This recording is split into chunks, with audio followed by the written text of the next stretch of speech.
So you've got runner's knee, or you've been told you've got runner's knee. You've got pain on the outside of that knee, going down the side there. It's lingering around, it's impossible to get rid of whilst you're running, whilst you're walking, whilst you're just relaxing. First of all, it's got nothing to do with your knee. Unless there is direct trauma to your knee, it is never the poor knee's fault. What we're going to look at is the tissue going up alongside the knee and up to our hips. The poor old knee is a simple hinge joint to flex and extend.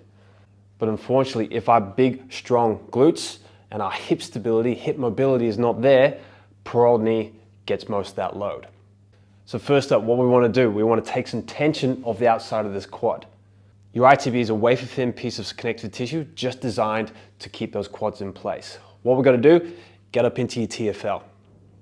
That TFL is an internal rotator of that hip. So if you spend a lot of your days in these positions, your TFL is going to be jacked up to the nines.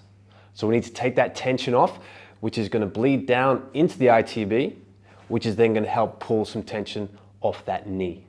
So get that mobility ball into that TFL, find your hip bone, inward slightly and just down.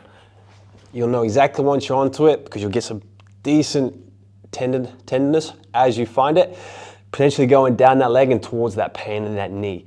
Now just embrace the kind of suckiness of this and just fish around. I've got a good one there and I'm going to hang around a little bit longer. Spend a couple of minutes, do both sides, you might as well, just to help release more of that tension. Next up, we want to get into the glute. So a bit more of a glute mash. So the same again with the ball, and we're just going to sit on it.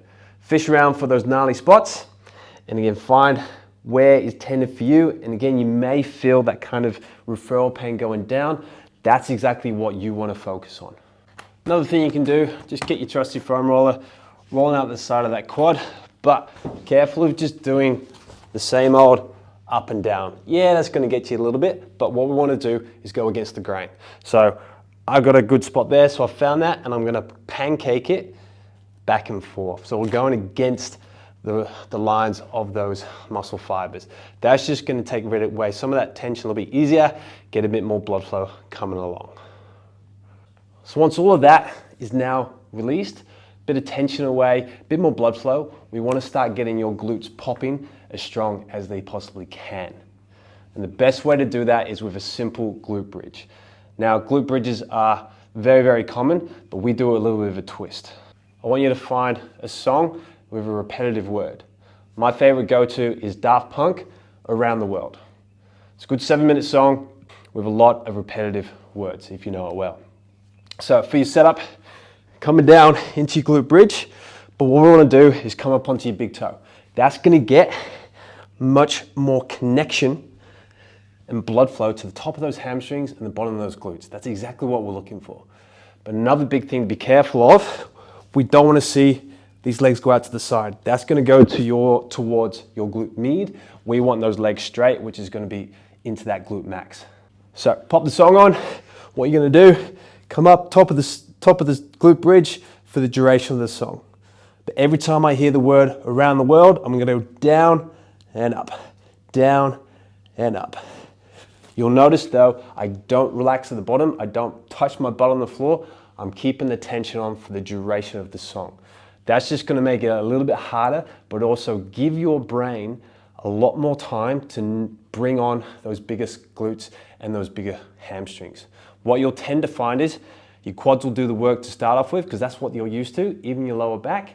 We want to give that brain enough time to realize that if it starts using its glutes and hamstrings the way they're designed, it takes all the pressure off your quads and that lower back.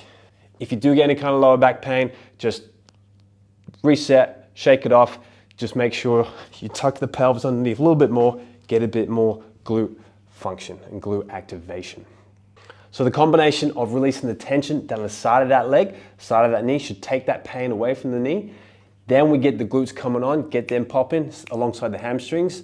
That runner's knee should be gone forever. Comment below if you need any more extra help or send us a DM and we can send you some more stuff.